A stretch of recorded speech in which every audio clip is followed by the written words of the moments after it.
The scripture today is actually on the front of the bulletin. It's underneath of this photograph, which I will be referring to. All right, and it's from Matthew 10:8. It says, "Heal the sick, cleanse the lepers, raise the dead, cast out demons. Freely you have received, freely give." And so the title today is called Season of Giving. And the subtitle is Use It or Lose It All. Does everyone remember what the situation was where this text came from today in Matthew 10? Yeshua had sent his disciples out. He actually mentions them by name. There's 12 of them. And he had equipped them to go to the towns. He says, don't go into Samaria, right? Don't go to the Gentiles, but go to the towns of the Jewish people, right, of Israel. And he equipped them. He said, okay, so go and heal the sick, cleanse the lepers, raise the dead, cast out demons. Freely you have received, freely give. And so if he sends us out, he won't ask us to do anything that he doesn't give us the capability of doing. You know, this congregation 2 years ago spent a lot of time self-evaluating and looking at each other and praying about what our gifts would be and how we would contribute to the body. Every congregation, as well as the entire Christian body in the world, is compared to a body, a physical body, where the head is Christ, is Yeshua, and where we each have a part.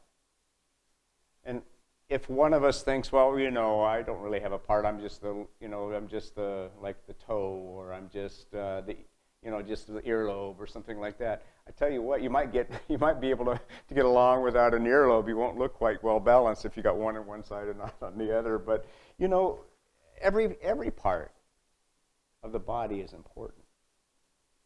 If you think that little toe is not worth anything, I can tell you probably twice a year I'll go by and in my bare feet and it'll hit the edge of the piano or something, and it hurts. So we want every part of our body to function well, and every part of our body has a function. And so I want to actually refer to, and I'll keep it up here in front, Mike. But I actually want to refer to the photograph, and I got a larger one that we can zoom in on if we have to. But here's a picture of a guy who has a gift over his head.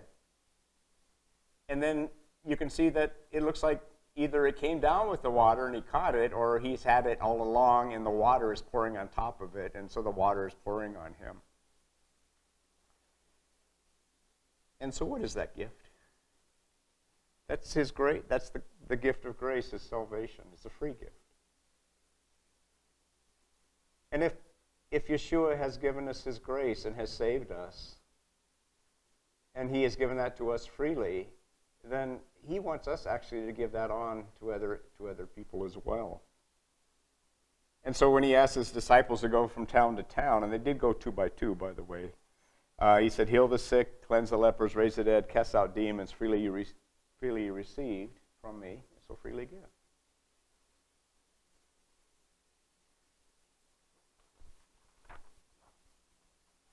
I am not giving the service today, actually, but I am going to introduce who is going to provide the service today.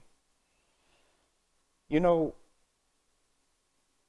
I don't know if you've noticed it, but this put aside the political, people calling for donations to political campaigns. Let's just hope that that's almost over. But this time of year is a time of year where there's a lot of people asking for money. And it's no different with Gospel for All Nations. I've had a lot of requests recently, and for the most part, I just say, hey, that's way beyond what our body can do. But I just want to share some of that with you.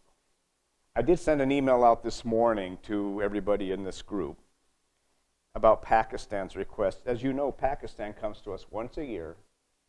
What they do at the end of the year is that they will go to the areas outside of Sargodha, the town where we have the school and where we have the church that we work with. And they will find families that have need. They're usually Christian families, which are the minority over there. They're usually not as well off as their Muslim brothers and sisters. And they know of these families anyway, because they visit them at least once a year, if not more frequently. And so they want to do that again this year. Widows, orphans, what I would refer to as the spiritually vulnerable, those who are servants or slaves to their Muslim masters who work for very low money or almost nothing or nothing.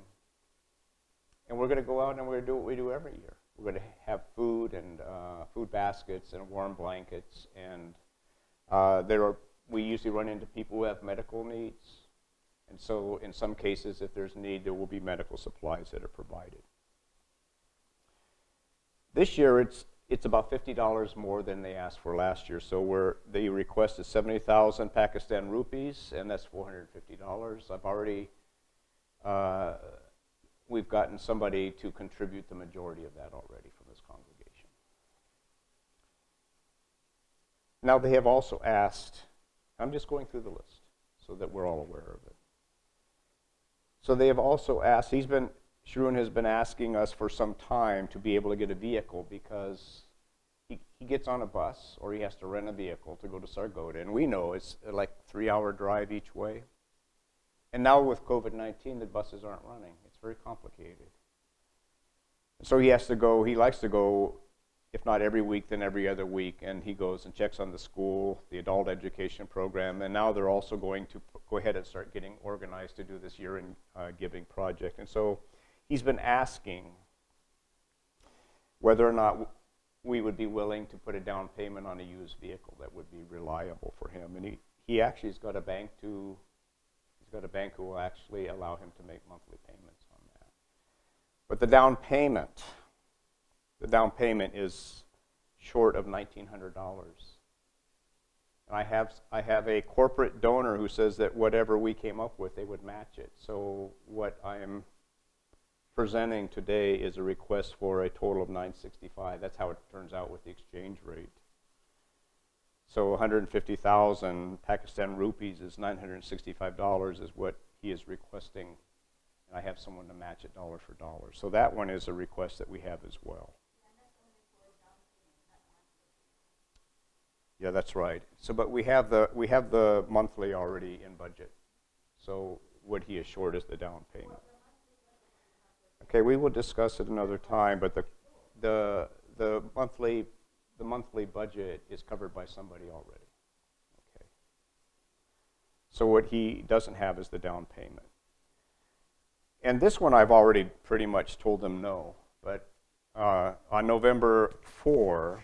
The pastor's wife, Valenter, in Kenya, had made known that this guy named Brother Rollins, who is a real estate agent, which we've talked about, raised money for an orphanage, and they've got the building up, except they don't have it finished. And so there's a request there. I'm just giving you the numbers. There's a request there to finish the building for $30,000. That is huge. So I already told them that we would not be participating in that. We've had a sponsor for Haiti. Haiti probably has been averaging about $600 a month. I have been turning a lot of requests down from them. When I went there 2 years ago, they've had the primary congregation and 4 satellite congregations. They now have 2 more satellite congregations, and they have pastors and congregations out in the countryside. He's asked to be able to expand his school from grade 6 to 7, and he did 7. He did that on faith. They fit into a corner, I think, of the church, and now he's asking to go up to grade 9 and to build a building. I think his request was something like $7,000 or $8,000 for the building, and I already turned it down. I'm just saying. We have another issue going on. Now that we have a new president, every single country that we are working in we've seen the dollar value go down. So what has happened is that the amount of money that we have been paying each month, which hasn't been too bad, particularly in Pakistan, that has now become more expensive for us. So we have the exchange rate problems. The worst exchange rate problem has been Haiti. So if we gave, say, $500 or $600, and again, we've had sponsors for that, it's now worth about $350 to $400. So their needs over there are the same, but it's more expensive to pay for it because of the exchange rate problems. We've had in the Philippines legal approval to do a street children's program. We have not taken that forward. And we get a lot of requests. We get requests. I've turned, I don't know how many down from India. I turned one down from Nepal. I have one right now for Tanzania. I'm not giving them any encouragement. We were able to work with Bangladesh for a little time with some money that has come through, and that's not continuing.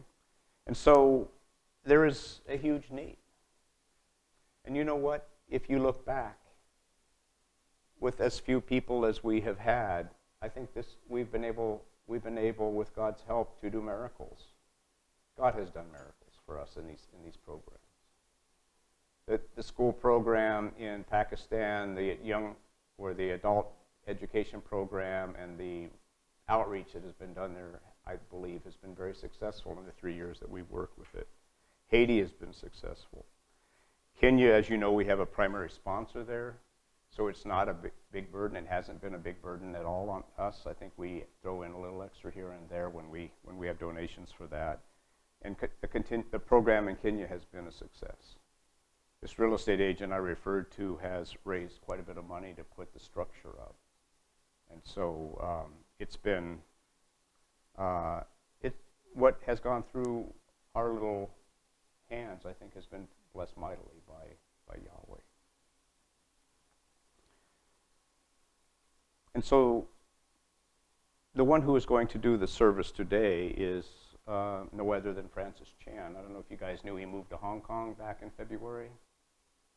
And this was recorded just 2 or 3 weeks ago, I think just around Thanksgiving time. And the title of his program is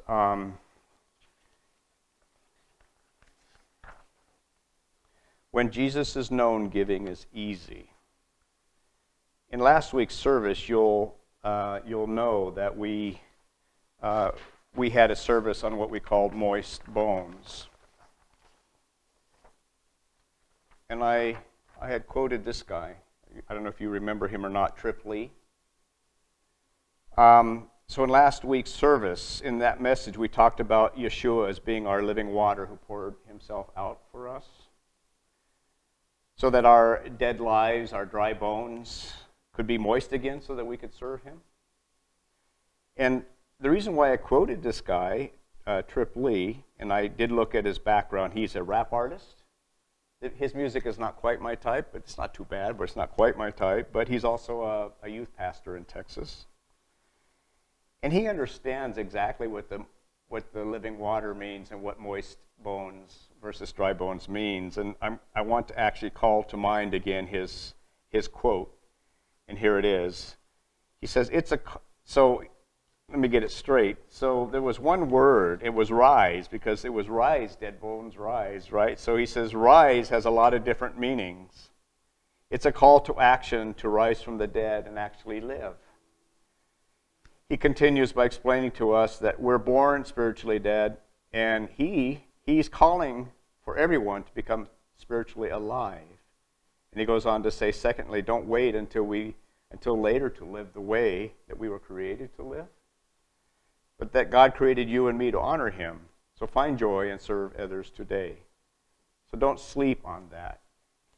Do it today, while we still have life in our bones, while we still have energy within us.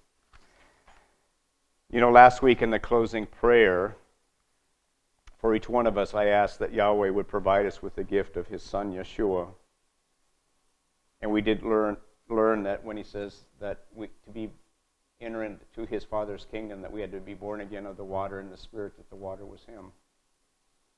I asked him to please give us a drink of himself last week, so that for the rest of our lives as his disciple, that we might be a fountain of living water, that in our service to him, that everyone who drinks of him will never be thirsty again, and that it will be through him, the living water, that we will become a spring of water that wells up within us to eternal life, but not just for us, but that wells up for those that we serve as well. So in today's photograph at the front of the bulletin, we have a picture of a man who has received the free gift of Yeshua, his grace, through an outpouring of Yeshua as living water upon him. And so may we receive that gift today as we listen to Pastor Francis Chan's recent message entitled, When Jesus is Known, Giving is Easy. And so the link to that message will be both on Facebook and it'll be when it's posted on our website as well, so that link will be on there. And so we're going to turn the recording off and we're going to watch Francis Chan now.